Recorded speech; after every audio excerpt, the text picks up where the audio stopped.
So while we're beginning on the magic formula of IPs, I really want to understand from both of you. You've been involved, and I think we have the icons of the industry and the IP world that are here, guys. I think, and what have been the undercurrents lately in the event industry is that there are two survivors of this industry as event managers. So either you are people who are managing weddings, are the guys who are going to be prosperous, or you own IPs. So I want to know from the panelists, is that true? I mean, is that really the winning formula or the magic or the game changer today in our industry? And I listen more from the fact that being an event manager ourselves and not owning any properties, or neither are we involved in wedding this thing. So I'm a keen listener as well as the other audiences. So Anil, we'll start with you. Is IPs of today are the game changers for the industry? And if you think, why is that so? I've been only on the side, we are promoters. We're in the business of sport. Procam International has been around for 30 years now. And, but most importantly, IPs sort of is an insight into what a promoter is. It is his vision, his thinking, his dream, his ideation, and finally what he culminates into becoming a reality on ground. And more than that, it also creates an opportunity for you to be able to build this. You know, I mean, for me, Procam has only done what we owned. So I would call that into the IP business. And I don't think it's about weddings or just, or events. I think the world of IP is large. It's a massive opportunity out there. And IP can be as small as anything you want to create. It can be this is an IP, for example. BW Applau Awards is an IP. So at the end of the day, I think what IP does, it allows you to, it gives you the sanctity of being able to protect your rights, and yet you can involve the entire system, the globe. You can make it international. You can have your own conversations. But it's like a child. You know, it's like when you give birth to a child. It's how you want the child to grow, what kind of education, what you want it to reach. So it's a kind of a continuous involvement, inputting, investment into that property, like a baby, for it to reach somewhere. And the sky is the limit. You can be international, you can be global, local. There's no end to it. Well, that's great insight, and especially in today's economic times. I think if IP is the big thing and there is no limit, or sky is the limit for this, then I think that's a very encouraging statement.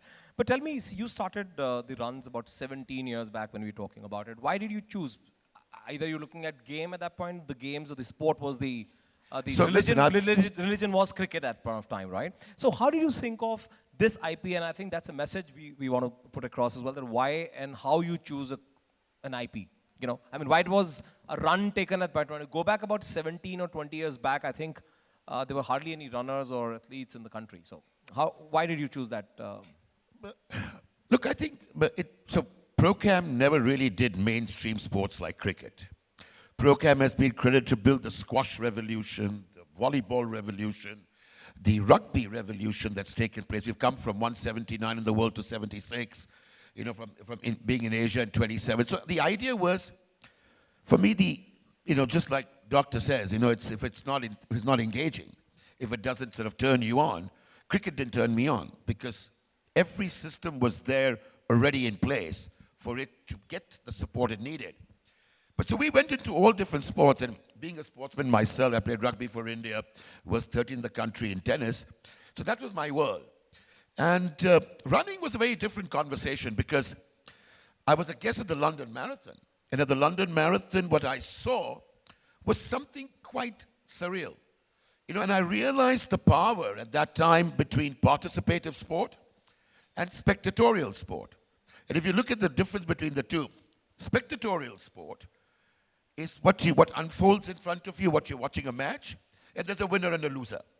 But participative sport is there are 50,000 people on a global sporting level, like the Tala Mumbai Marathon, New York Marathon, London, Virgin London, whatever it may be. And everybody is a winner. And what comes out of that, there are 50,000 stories, about 50,000 participants. And like Dr. rightly said, life is only about stories. So the fact was that and you know, you won't believe it, out of these 50,000 stories per event, you can make films in about 300 to 400 of them. So it's a very different methodology of engaging, understanding, building. So you really wanted to build up communities. So should we say that, you know, IPs would actually prevail or sustain themselves? Because if it's 17 years, it's been sustaining itself. Is to build up communities? Is that one of the Well, outcomes that you look I'll at be it? a little more clearer than that. It's not sustaining itself, it's growing from strength to strength. Today, running itself in India we've been so privileged to create a $400 million industry today, just running in India. So, and it's grown. And look, like I said, we were very clear that nobody in the country ran. I've got this, when we did our first presentation, I remember this beautiful park in Mumbai with one person sleeping and two dogs sleeping too. And that's exactly what their opening slot was. But people couldn't understand. And when we wanted to build a great story like what is now to the Tata Mumbai Marathon, nobody could understand that in a country that doesn't run, why would I want to put that kind of money? And I was looking at that time at 4 crores in 2003. We started in 2004. I was looking for 3.5 to 4 crores as a title sponsor. And those days, you could do a triangular in one day international between Australia, Pakistan, and India in that kind of money. But the concept was, like he kept saying, you fall, you rise again, you fall, you rise again. If you have that power of belief, if you know what you want to achieve, there is no end to it. And I'll give you another interesting story. And I was knocking every door, and nobody would open it, and everybody thought I was a little lunatic, that I want to do a marathon in India. I mean, for heaven's sake. And I still remember Nitin Dalvi of Coca-Cola, who was then head marketing, called me in and said, there's some method to your madness. Some method is there. But here's what I'm going to do. I'm going to give you 2 crores, and let's build it slowly. And I turned around and said to him, I can't take the offer. And I know I could have made 2 into 2.5 crores, but I said, I can't do it. And when I was walking out, we were trying to have this conversation. When I was walking out, he says, Mr. Singh, you're making a mistake. And I turned around and I told him one thing. I said, no, Mr. Dalvi, you're probably more right than I'll ever be. But here's my problem. I don't believe if I do it your way, we can create magic and create a story. So I would rather fail my way and be able to sleep at night. But can you imagine if I took your offer and I failed, how would I ever sleep at night? So, building IPs is it's all about the power of conviction, the vision, where do you want to take it? And I was clear, I wanted to be the #1 marathon in the world. Today we own 4, soon to be 5, and each has a different brand speak. Whether it's the Airtel Delhi Half Marathon, whether it's the TCS World 10K, whether it's the Tata Steel Kolkata 25K, the Tata Mumbai Marathon.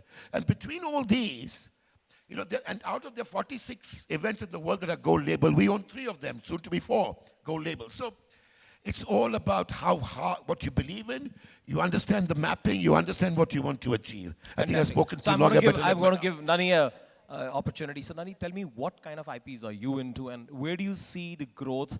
And I mean, I want you to answer that question. Is this the game changer for the industry, IP? I mean, we've heard Anil's perspective in terms of a great story and his passion about and conviction about how do you really get into IP. So I think that's very, very interesting and insightful. But I want to hear from you you hold a very different perspective and a different genre of IPs. So can you just share quickly what is that and where do you see that growth happening? Sure. And is it the game changer? Sure. Anil actually hit the nail on the head when he said that an IP is actually, it speaks for what the person stands for and what exactly you want to do and what exactly is you, right? So when you come, like when we're talking about an IP, when it's a sports thing, because that is your passion. So similarly for us, for example, it was about music. And we saw things like Mughal-e-Azam coming up and Umrao Jaan coming up, etc., right? And fantastic productions. And they were talking about certain personalities and they're bringing out alive. They were making them alive in front of people even today with the kind of visuals and the impacts and everything else. That's when we realized that where folk music was concerned, there was really nothing happening in our country except for, of course, we've got a whole lot of smaller shows happening all over. And of course, all credit goes to Sanjoy and teamwork for the fantastic promotion that they've given for Rajasthani folk particularly. But having said that, we did not see any production on folk music. So that is where, as a company, we decided, one, to stand up for independent music. Of course, you have to make it sustainable, so you have to give a little bit of a fusion without diluting the original sound. And that's when we decided to come up with a thing called Sounds of India. And under that, we curated our first property called Sounds from the Desert. So great. I think we want to hear in terms of the growth opportunities, because I think that's what the industry today stands to look at. What are the what are the opportunities that exist in this line? So where do you see this growing? Okay, at this point of time, sitting where I am, I really don't have any very solid answers that I can give to that question, because my intent right now is to be able to develop these properties, because that's what we really need. In our country, we don't have this representation. However, one is working closely with the government, and one is working closely with events associates as well, to take these properties to the next level, to help them to grow. Great. So what I hear, I think, from Anil and Nanni, both of you, is the conviction and the passion, and I think that you guys speak from the heart. But I'm saying, is there a science, for example, somebody who's beginning to look at starting IPs, what is the science behind it? What should he look at in terms of, what should be the preparedness, and how does anybody just start an IP? Look, is it just being passionate about it or convinced about it, or is there a more to it? No. There's much more to it. Look, first of all, what is the future? The future is immense. It's actually a blue sky opportunity. So you see the 400 million growing to what numbers in the next 5 years? The 400 million can go to 4,000 million into 40,000 million. Finally, now you're sounding like 5 trillion economy happening. So give us some more realistic figures. Serious. No, I'm being actually serious. Please understand, what are we talking about? We're talking about what engages an entire community when it comes to running. It's about the goods, it's about travel, it's about hotels, it's about well-being, wellness, kids, millions of things. I'm talking about not just running, but I'm talking about IP as a whole. Exactly. I'm just saying, you asked me a question on the 4,400 crore million thing. But here's my point. My point is, there is no limit. Anything, and here's the issue. Can you imagine putting in your love, your heart, your passion, your care, and for somebody else to pick it away and take it away from you? So the fact is, if that's the fear, which it should be, when it's your baby, it's your passion. It's like your child. Can somebody just take your child and adopt it and take it away if you don't want to give it? You can't. That's exactly what an IP is. So the thing is, what I believe is there is no question of sky is the limit. It's no question of what it can be or what it will be. It's about what you want it to be. It's simple. And more importantly, it's not about getting into it and saying, hey, I want to do this IP and let me start this. It's about literally mapping your vision, you. The IP is a reflection of exactly what you are. What do you stand for? What do you want to mean? What do you want it to mean for your country, for your city, for your state? We've not only done running, we've done every sporting event. We've done from tennis to global squash to the World Open squash. So it's nothing been related. But when Procam got into it, we went to P1 powerboat racing. Today we are launching an 8-country global circuit. So the idea is that where do you see it? Sometimes it's good to be bottom up. Sometimes it's critical to be top down. Just take an example of Mumbai. For the Tata Mumbai Marathon, the first event, can you imagine if we did a little whisper, did the back end of Mumbai, what would the product be? I want it on Marine Drive with helicopters, the best event, the best prize money in the world, the best runners, the best brand ambassadors. So Mumbai suddenly said, oh my God, what's happening in my city? So the idea is, when you want to create disruption, that's how you do it. Like, how do you create the disruption? And how do you create people to wake up? And how do you get people? And what is a promoter's job? In my opinion, as an IP promoter, you got one job. Believe in the vision. If it was easy, everybody would be doing it. So there's going to be, I've done a TED Talk. Yeah, I've done a TED Talk on an extra steps changes everything. But very critically, before I pass it on, I'll just say this. Look, at the end of the day, a promoter's job is to build hundreds of bridges to the end product. Doesn't matter if you're talking about a sporting event, doesn't matter if the bridge is music, if the bridge is art, because you let people get onto the bridge they want to. You don't guide them. Okay, sorry, Anil, I'm going to hold you here. I understand. I see you extremely passionate about what you do. But what I want to know, what are the 3 steps that I must consider before I'm opening up an IP? What's number 1, 2, and 3? It just can't be passion alone. And I think any entrepreneurs do possess a degree of passion and conviction about what they do. So what I'm saying today and 17 years back, what does it change? And today, in today's scenarios, if somebody was to start an IP, what are the 3 key points that he has to look at it? Because, the other aspect is money, the sponsors. So I'm going to come back to later on that. But what are the 3 key steps that I must consider, or colleagues and the audience that is here, and somebody wanting to do an IP? So here's my answer to that. I would like to put it as 3 because it could be 4, it could be 2, it depends. Yeah, I'm saying top 3. So number 1 is your vision. That's vital. You must be able, and it cannot be a forced fit vision. It must sink in vision in time. So it's about how can I meander my vision into the mainframe rather than put it down there. The second is the ability, the guts, and understanding that journey. Because that journey is so fraught with hurdles that, many people will say, oh my God, I just can't do it anymore. Well, you should know that you're going to hit that thought process hundreds and hundreds of times. How can you bounce over it all the time? The third is common sense and a reality check and the ability to understand the outcome. So when you pitch the outcome, you're not so far away from the reality check. So I think, and listen, at the end of the day, it's like, we ask these questions when it comes to IPs and sporting properties, but do we ask this question when it comes to our children? They're our IPs, right? Okay, kya 3 cheez hai ki un log ko, what should we do for them? It's not that. It's about the love. It's about the right teaching. It's about the growth. It's about the right education, the right value system, the right team, the right schools. That's what creates winners. So it's similar. But yes, I would say with an IP, you must know where you want to reach as the last thing. And always, it doesn't matter how small or big, let your journey or your goal be the right at the very end, the Holy Grail. Because if it's not the holy, you can always cut it short. That's your call. But if you think here, you're not going to go there. Fantastic. Nanni, your point of view on that in terms of... Yeah, so Anil talked about there are not 3 points, there are probably 3,000, right? And I endorse the fact that it's raising like your own babies and stuff like that. But still, I'm keen to see, where do I begin from and what should I do to begin an IP? And that's the question I'm probably asking on behalf of the audience today. No, so he's basically covered up most of the points, but the only one vital point that I'd like to add to that, given the current scenario of things. So, of course, vision, most important, passion, most important. Mr. Velamani clearly said, if you don't have it in you, just don't do it. So, you got to go for it. That's to all the other points he's covered. The only thing I would say is to make it sustainable, to be able to survive and to look at the growth. You got to make yourself a little bit flexible to edit, modify, modify yourself, just to be able to survive in the scenario, the given situation, so that you can last longer. And I mean, that's what's going to lead you to the growth, right? Fantastic. So that leads me to the next question, which is, how do you really, and that's it, I'm addressing the elephant in the room, how do you really woo these sponsors?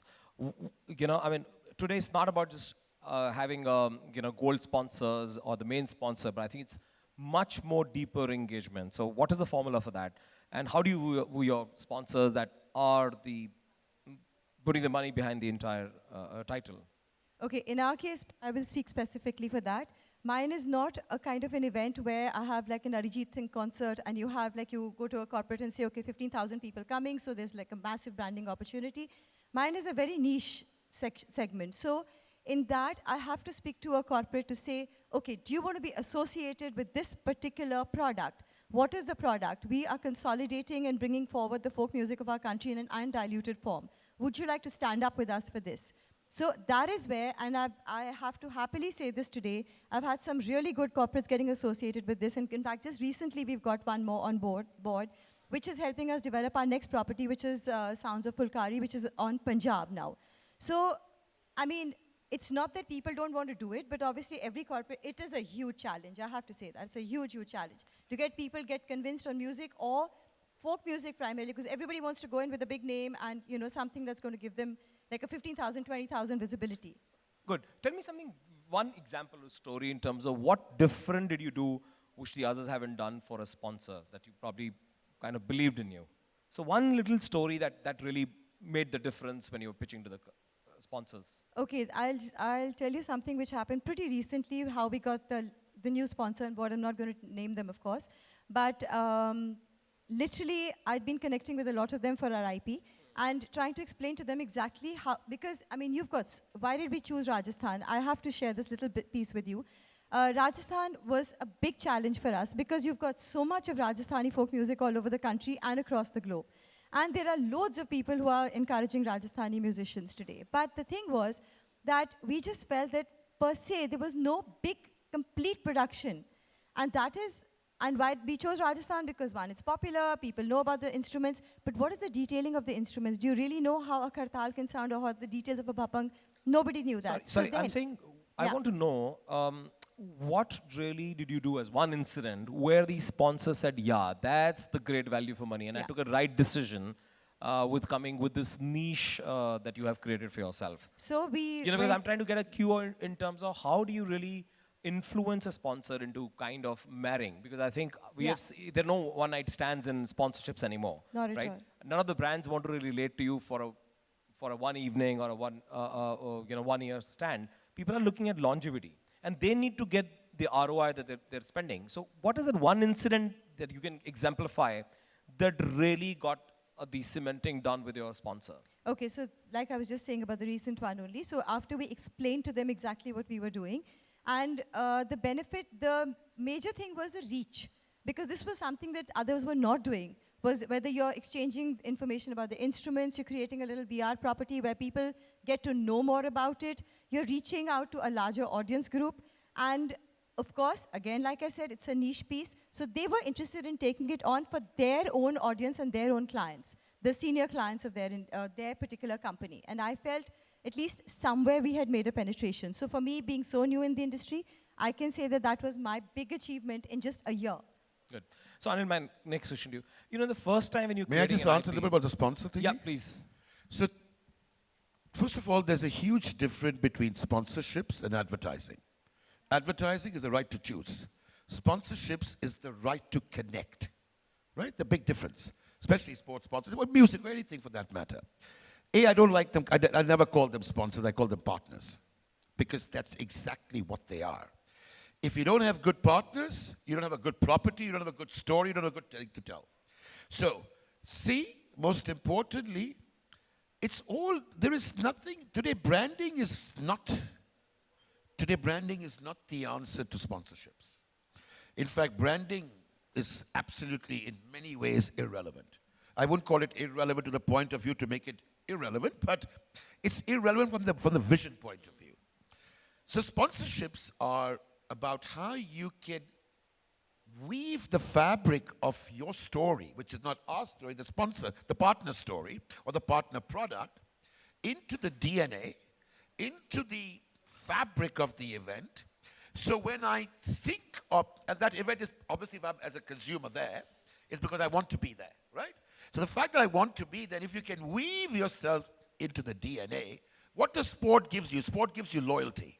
So the moment I think of the shoe that I'm wearing, or the watch that I'm wearing, the timing side of things, or anything, the experience side, that's the brand that stands tall.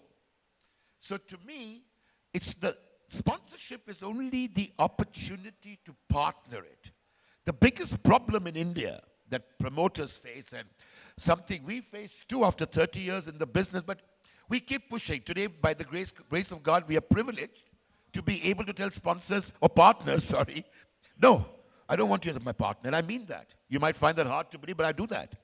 If you can't share my vision, if you can't bring value to my property, if you can't create more surround for my property, I don't want you. And I've said that today, not long ago, but today we've said that because that's the truth.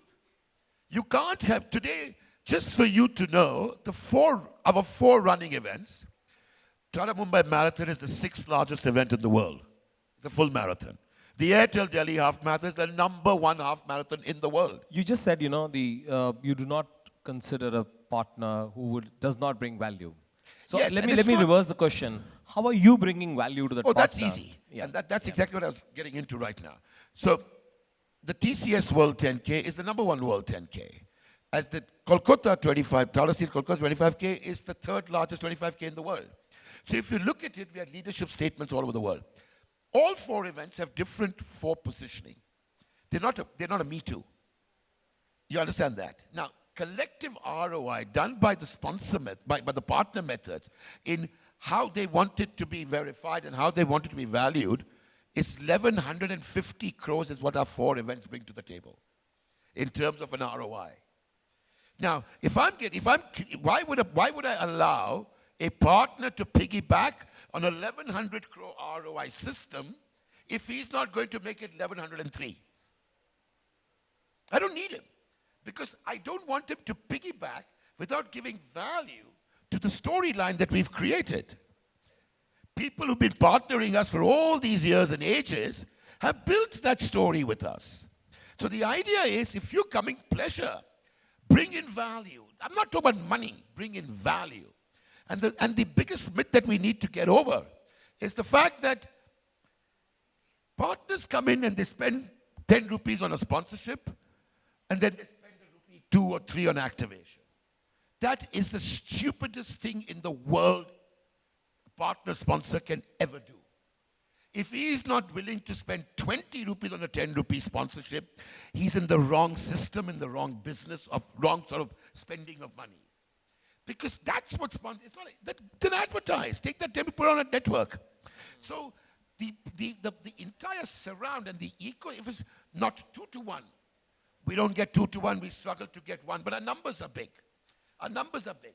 So when you have numbers are big, I understand that. But still, if they don't do it, then they're not creating the right value, because here's what happens.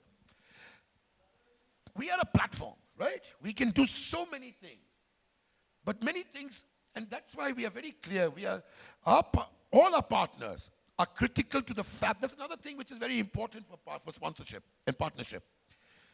Every partner, if he's not critical to the fabric of your event, he shouldn't be there. And that's a huge learning, if I may be able to make that statement. Because if he's, how would anything which is, let's say, something which doesn't connect. So you need brands that are kind of part of the fabric for them to be able to use it and therefore create the value, therefore create this around. Fantastic. So, Nanni, my question to figure that out, that's important to understand what that corporate stands for and then incorporate that into whatever event that you are putting forward. So that's important, because if you don't understand who you're pitching to and what their value system is, you've lost the plot. I have another question, which is about that, first time when you're building up an IP, you probably go and sell a dream, an idea to a partner or a sponsor. Yeah, it's difficult, but they buy into this. You go to a guy and you try and marry the brand and stuff like that. I think next year or the years later, they're looking at numbers and measurement. Is there any standard measurement tool that exists, or what are the guidelines to build up so that it's easier for you to go back to the marketing team and say, listen, this is how you benefit. This is how we measured your participation, and this is the growth that we gave you. As Anil talked about the benefit that he brings to the various brands, is there a tool, is there a standard process? What are the guidelines for that? See, if you have a constant partner, again, I will take away the word sponsor from here, but if you have a standard partner for a particular IP, right, and then that particular partner is supporting the number of shows that you're doing with that particular IP, right? So in that case, you have to have a measurable impact of that. You have to go back to the partner to show them that, look, this is what you gave, this is what we did. That's exactly, what is that parameters? How do you convince a guy, go back to him and say, listen, okay, last time you participated, you believed in me, now believe in the numbers. Yeah. Is there a parameter that you define? How does it work? Yeah, the outreach, particularly the outreach, the sustainability of the product. Okay, fine, you supported us the first round, but we've managed to sustain the product in the market. This is the outreach. This is the number of people that have reached out to you, or that you have been able to reach out to because of this particular IP and the support. Outreach, according to you, is one of the criteria. It's an important thing, because that's the only way we can measure some impact. Anil, do you have any other, because you've been a veteran in the industry. Veteran, I like that word. Veteran. I'm like doctor. I'm a young man. Doctor, am I right? No. Look, to me, It's got nothing to do with ROI and measurement and how do you keep. Every partner and his brands have their own cycles, right? They need different caressing, different interacting, different engagement, different conversations, different approach. Nothing is built in stone. There is no one formula for anything in this world. And the last thing it is for IPs and for partners. The last thing is this next year we'll do this. You have to keep in, you get to know if you are engaged with your story, if you're engaged with your property, you will know where you've got opportunities, how you can do. We keep innovating. We keep inventing. We've done about 300 inventions around a certain, whether it's features, whether it's great things on ground. So the idea is you must, as an IP owner, you must hold 2 to 3 workshops with your partner brands at 3 times a year, every 4 months. Because the property can be the same, the brand can be the same, but the conversation is completely different. So, and you do that in terms of how should I engage it with, with how I should use that at that time, the story. I might not even use the regular tools. So the whole concept is about understanding where the brand stands at, the brand cycle, and for the ability for you to understand, engage, and be able to morph your communication. Fantastic. So any last word for the audience, because we're running short on time and probably we'll have 1 or 2 questions if people have. So any last message or any message for the audience? I'll just say one message thing. Build your own IPs. You see, what happens with an IP is this. It tells your story. You as an individual, you as a dreamer, you as an innovator, you as an inventor. A. B, it helps create the ecosystem. You bring in business, you bring in people, you bring in different touch points, you bring in jobs. And 3, you have this, it's your baby. It fails, you take the hit. It succeeds, you take the wealth, or you take the success. Fantastic. So don't do anything which is not your IP. That's what Procam has been from day one. 30 years we've been in the business. But you've got to have your own beliefs, your own stories. Yeah, Nanni, from your side, any closing comments? You know what? Everything is important and I totally respect that. But first and foremost, have confidence in your vision, in your passion, and let that lead you to your IP. I promise you it will be definitely sustainable because you will ensure that it stays.